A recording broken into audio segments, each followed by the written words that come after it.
নমস্কার, আমি ডিপি থেকে এসেছি। তো এই যে কিছুদিন আগেই দেখলেন তোলপাড় করা দুই বোনের ভিডিও, কলাক্ষেত্র শাড়ি নিয়ে একটা হাঙ্গামা তৈরি হয়েছে, সারা নেট দুনিয়ায় টলিপাড়ায় সব উঠে গেছে। তো এখন আমরা চলে এসেছি দিদির বাড়িতে। এবার দিদিকে কিছু কোয়েশ্চেন করবো, সেইগুলোর আনসার উনি দেবেন। তো দেখা যাক এবার কি উত্তর দিচ্ছেন, তারপরে চলে যাবো আমরা বোনের বাড়িতে। তো এই ছিল সেই ভিডিও, যারা দেখোনি অবশ্যই দেখে এসে তারপরে এই পরের ভিডিওটা আমরা দেখো। চলে এসেছি সেই ভাইরাল দিদির বাড়িতে। তো আপনার নামটা একটু বলবেন? আচ্ছা, তো আপনাদের মধ্যে কি এমন হয়েছিল যেটা সোশ্যাল মিডিয়া কাঁপিয়ে দিয়েছে? কি আর বলবো, আমার হাসি পাচ্ছে। মানে আমি ভাই ফোনটা খুলে দেখছি আমাদের নিয়ে এত কিছু রটে হ্যাঁ গেছে। হ্যাঁ, সবাই বলছে যে কি এমন হয়েছিল, কোনো দ্বন্দ্ব হয়েছিল, আগে কোনো ঝামেলা হয়েছিল? কি বলবো বলুন, সব জায়গায় আপনাদের খবর। আপনারা কি এমন করেছিলেন যে আপনাদের সব জায়গায় এত নাম পাওয়া যাচ্ছে? বলুন, আসবেন না বলুন। এসে থেকে তো এক কাপ চাও দেননি, বলুন বলুন। দেখি বোনের বাড়িতে চা দেয় নাকি। হ্যাঁ বলুন বলুন। কিপটে মানুষ টাকা। সেটা বুঝতে পারলাম। তো নেক্সট কোশ্চেন, আপনাদের দুই বোনের মধ্যে এত কি রেষারেষি ছিল যে সবার মুখে মুখে আপনাদের নাম? কি বলবো, গোটা টলিপাড়ায় আমাদের নিয়ে মানে রটে গেছে যে আমি আমার ছোট নিজের বোনকে শাড়ি দিইনি। শাড়ি মানে নিজেদের বোনেদের মধ্যে দ্বন্দ্ব বাঁধিয়ে দিয়েছে এই সোশ্যাল মিডিয়া। মানে সোশ্যাল মিডিয়া এমন একটা ক্ষতিকারক জিনিস। আপনি কেন আপনার বোনকে ছাড়ি দেননি, এটাই মেন কোশ্চেন।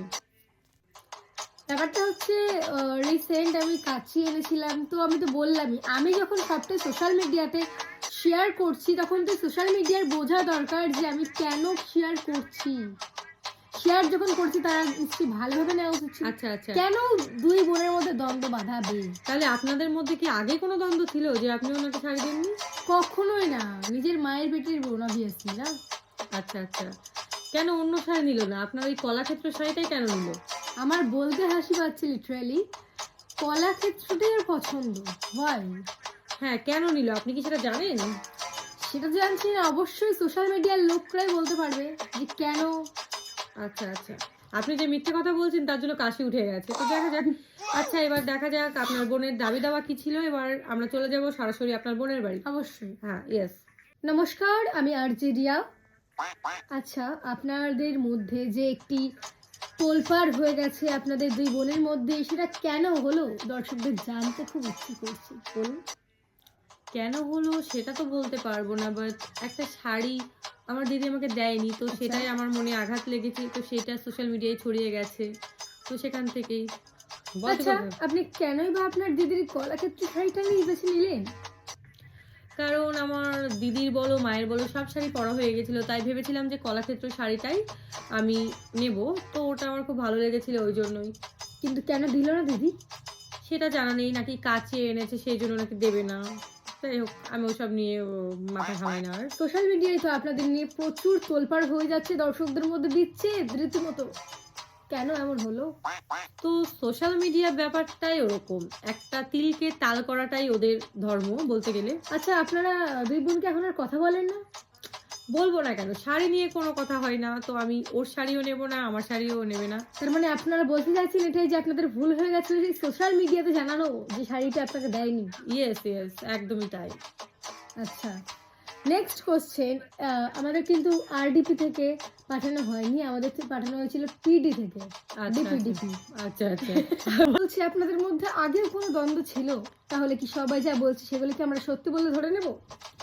একদমই তা নয়, আগে কোনো দ্বন্দ্ব ছিল না। তবে এই কলাক্ষেত্র শাড়ি নিয়ে অনেক দ্বন্দ্ব ছড়িয়ে গেছে, যেটা আমি মনে করছি। তো ওর আর আমার মধ্যে আগে যেরকম, আমাকে মাইকটা ধরুন, আমি তো বলছি, আগে যেরকম কথা হতো সেরকমই হয়, 1% একটু কমেছে কলাক্ষেত্র শাড়ির জন্য। তো যাই হোক, পরে তো দুই বোনের মধ্যে আমরা এটাই জানতে পারলাম যে দুই বোনের কথোপকথন দেখে এটাই মনে হলো যে তাদের কোনো দ্বন্দ্ব ছিল না, তাদের এই একটা শাড়ি নিয়ে নেট দুনিয়ায় তোলপাড় শুরু হয়ে গেছে দর্শকের মধ্যে। দেখা যাক ডিপি বাংলা, দেখতে থাকুন, শুনতে থাকুন। থাকছে আমিও, থাকছে না চোখ রাখুন। আচ্ছা, বলুন। বড় কথা হচ্ছে এটা যে আপনাদের শাড়ি নিয়ে কেন হলো? কারণ আচ্ছা, শাড়ি নিয়ে কেনই না আপনারা নেট দুনিয়ায় জানালেন? এই যে ইন্টারনেট ইন্ডাস্ট্রি যেটাকে বলি আমরা, ইনস্টাগ্রাম, ফেসবুক, হোয়াটসঅ্যাপ, টুইটার, টুইটারটা বাদই দিন, স্ন্যাপচ্যাট, মেসেঞ্জার, সব কিছুতে আপনাদের ছড়িয়ে গেছে। এবং আপনি কেনই বা শাড়ি নিয়ে সোশ্যাল মিডিয়ায় ভিডিওটি আপলোড করলেন? তো প্রথমেই আমি বলবো যে কলাক্ষেত্র শাড়িটা বড় কথা না, বড় কথা ছিল সরস্বতী পুজো একটা শাড়ির দরকার ছিল। তো ওদের বাড়িতে গেছিলাম, দেখি সব আজে বাজে হিলকি মিলকি শাড়ি। এই হিলকি মিলকি শাড়িটা বড় কথা নয়, বড় কথা হচ্ছে যে কলাক্ষেত্র শাড়িটা এত সুন্দরভাবে একটা ভাঁজ করা ছিল কাঁচা দামি বলেই কি আপনি বেছে নিলেন না শাড়িটি? না না, ওটার আমি দাম অ্যাকচুয়ালি আমি প্রথমে জানতাম না। ও যখন বললো যে আমি 800 টাকা দিয়ে কাঁচিয়ে এনেছি, তো আদৌ 6000 কি টাকার 800 টাকা শাড়ি, দিয়ে কাচিয়ে এনেছিল? দেখতে হলে চোখ রাখুন দীপি বাংলা। সেটা আমি জানি না। আরো একটা কথা আমি বলতে চাই, সোশ্যাল মিডিয়াকে কখনো বিশ্বাস করবেন না, কারণ সোশ্যাল মিডিয়া এক আচ্ছা, কথা আপনি শোনে যে এক কথা অভদ্রতামিটা রটায়। করছেন, আপনি আর যে আপনাকে মাইক কেড়ে নিয়ে আপনি বলছেন, আপনার কি কোনো সম্মান নেই? লজ্জা না। শাড়িটার জন্য আমি যে ভিডিওটা করেছি, বারবার বলছেন যে আচ্ছা, ভিডিওটা আপনি কেন আমার করেছি, আর্যের হাতের মধ্যে সরি হাত সরি, ঢোকাবেন না, please। তো ভিডিওটা কেন করেছি, তো শাড়িটা না পেয়ে মনের দুঃখ কষ্ট, একটা ইমোশন বলার জিনিস, মানে ইমোশন একটা জিনিস থাকে, ইমোশন বলে, তো যারা জানে এই কষ্টটা যে আচ্ছা, একটা জিনিস আপনাদের পেয়েও মধ্যে পাইনি। যদি আমরা দুইজনের বক্তৃতা শুনলাম এবং শেয়ার করছি আপনাদের সাথে, তো দেখতে থাকুন ডিপি বাংলা। ভালো লাগবে, ভালো রাখবে ডিপি নিউজ বাংলা। নমস্কার। Thank you.